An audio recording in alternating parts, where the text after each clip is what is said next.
Hello friends. Nifty और bank Nifty के मैं एनालिसिस की बात करूंगा कि कल के लिए हम कैसे ट्रेड कर सकते हैं। क्या हमारा व्यू रहेगा, कैसा एफआईआई डीआई डेटा जो है वो हमें देखने को मिला है फ्राइडे को कि मंडे को किस तरीके से मार्केट मूव कर सकती है। तो सबसे पहले ये मैंने आपके सामने जो वीकेंड ऑयल फ्यूचर्स जो है वो जो आईजी मार्केट्स पे चलते हैं उसको दिखा रहा हूँ। तो ये 2% अप है।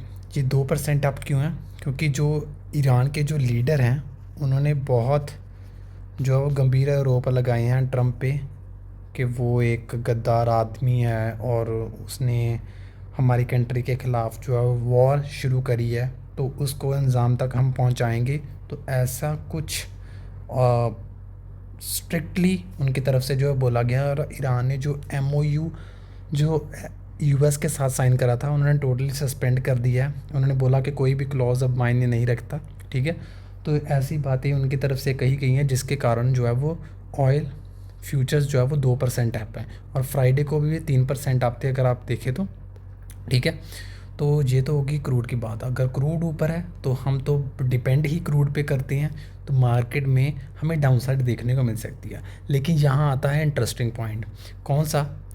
वो इंटरेस्टिंग पॉइंट है कि फ्राइडे को जो 7 लाख के आसपास जो लॉन्ग पोजीशंस थी रिटेलर के पास यानी कि लोगों के पास, उनमें से उन्होंने 5 लाख के आसपास अनवाइंड कर दिए। यानी कि 5 लाख के आसपास पुट्स हैं किन के पास? रिटेलर के पास। रिटेलर तो अपनी जगह सही गया कि बहुत डेटा में हमें तो बुलिशनेस दिख रही है, लेकिन जो ओवरऑल जो मार्केट का स्ट्रक्चर ग्लोबल सेंटीमेंट वो बहुत वीक है। ठीक है, तो लेकिन जो एफ आई आईज और प्रोस जो यानी कि जो हेज फंड्स, बैंक्स और इंस्टीट्यूशंस और जो अपना ब्रोकर है, उन्होंने क्या किया कि दोनों ने मिलके 5 लाख के आसपास कॉल्स जो हैं वो ऐड करी हैं। अब जब फ्राइडे को जब मार्केट इतने ग्लोबल मार्केट्स गिर रहे थे, तब तब क्या हुआ कि तब हमारी गिफ्ट निफ्टी 70+ पॉइंट्स अब बंद हुई। अब इसका क्या मतलब है? क्या कल गैप अप देखने को मिल सकता है? तो 80 to 90% चांस है, अगर कुछ और एग्रेशन जो और एस्कलेशन नहीं होता है तो 80 से 100 पॉइंट, 150 पॉइंट तक का भी अगर सब कुछ नॉर्मल रहता है, जब कुछ डी एस्कलेशन जैसी न्यूज़ आती है तो हो सकता है 150-200 पॉइंट का गैप देखने को मिले, क्योंकि डेटा जो है वो बुलिश है।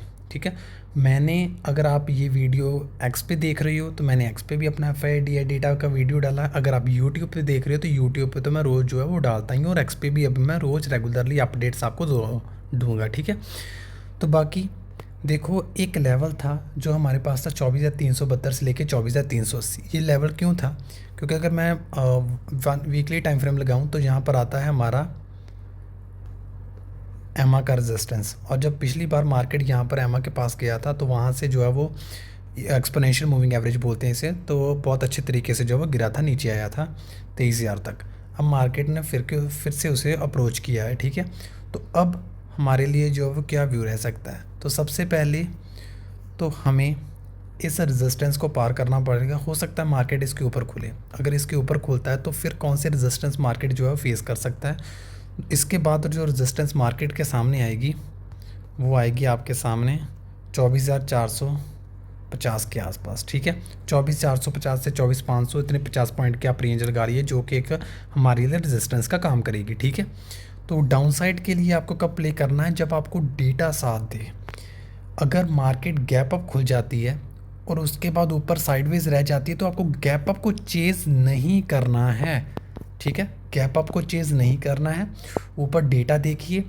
अगर आप डेटा आप लोगों को नहीं देखना आता तो आप मेरा यूट्यूब चैनल जो जिसका एक्स पे लिंक बायो में दिया हुआ है, और अगर आप यूट्यूब देख रहे हो तो आपको तो पता ही है चैनल, तो आप वहाँ पर जाके एक देख सकती हो। वहाँ पर मैं अपडेट कर देता हूँ, और मेरा टेलीग्राम चैनल भी है जिसका लिंक यूट्यूब के अबाउट सेक्शन में आप जाके वहाँ से ज्वाइन कर सकती हो।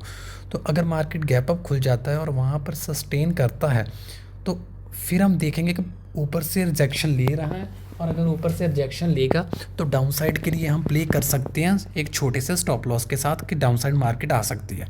लेकिन अगर मार्केट पहले ही फ्लैट खुल के नीचे आने लगती है तो फिर हम एक बार तो उस हिसाब से हम जो है वो देख सकते हैं कि मार्केट जो है वो नीचे आ रही है।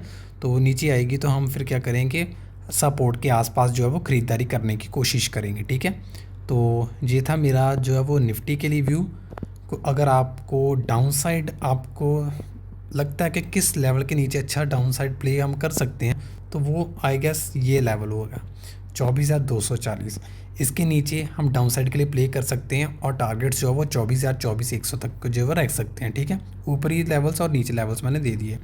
बाकी बहुत बैंक्स के रिज़ल्ट्स थे, कुछ लोग डिबेट कर रहे हैं कि रिज़ल्ट अच्छा आया बुरा आया या कुछ भी। अब जब उन्होंने बिग प्लेयर्स ने पोजीशन जो है वो अपसाइड की बनाई है, तो प्रोबेबिलिटी तो जो है वो कि मार्केट अपसाइड ही खुलेगी। अब बैंक के लिए निफ्टी के लिए रेजिस्टेंस जो एक बची है वो है 58,700 की, और 58,576 के आसपास जो है बंद हुआ है। अब इसके बाद क्या, अगर बैंक निफ्टी इसके ऊपर भी निकल जाता है तो फिर हमें जो वह एक यहाँ तक का आप मूव देखने को मिल सकता है, जो कि 59,100 तक का है। ठीक है, और बैंक निफ्टी में शॉर्ट कब करना है, जब बैंक निफ्टी 57,000 को ब्रेक करते हैं। जब भी बैंक निफ्टी एक बड़ी कैंडल के साथ इसको ब्रेक करेगी तो हमारे फिर 5500 500 तक के लेवल्स जो है वो आ सकते हैं। ठीक है, और अपसाइड मैंने आपको बता दिया, अगर 58,600 के ऊपर ब्रेक करता है तो 59,109 तक बैंक निफ्टी जो है जा सकता है कल के लिए। ठीक है जी, मेरा व्यू यही है कि आपको गैप अप को चेज़ नहीं करना। अगर मार्केट ऊपर जाती है तो जाने दो, मार्केट का बिहेवियर देखो, डेटा को देखो और फिर कुछ ट्रेड प्लान करो। अगर आप गैप अप को चेज़ करोगे तो आप फंस सकते हो, ट्रैप हो सकते हो अपसाइड पे। हो सकता है वहाँ पर रिटेलर सोचे कि मार्केट ने ब्रेकआउट दे दिया तो यहाँ पर बाइंग करते हैं, वहाँ पर बाइंग करेंगे तो बिग प्लेयर्स आपको जो है वो ट्रैप करने की कोशिश करेंगे, तो इससे आपको बचना है। ठीक है, नीचे आता है मार्केट सपोर्ट के आसपास, डेटा फेवर करते तो कॉल साइड बाइंग करो, नहीं तो ऊपरी साइड पे रेजिस्टेंस के आसपास प्राइस एक्शन देखो, डेटा देखो और वहाँ पर शॉर्ट करो। जो बेस्ट ट्रेड मेरे हिसाब से रहेगा। ठीक है, सो आशा करता हूँ आपको वीडियो अच्छी लगी। वीडियो को लाइक करना, शेयर करना, चैनल को सब्सक्राइब जरूर करना। अगर आप यूट्यूब पे देख रहे हो, अगर आप एक्स पे देख रहे हो तो मेरे पेज को फॉलो जरूर करो, क्योंकि आपको इंपॉर्टेंट अपडेट जो मिलती रहेंगी। ठीक है, so thank you so much. जय हिंद, जय भारत।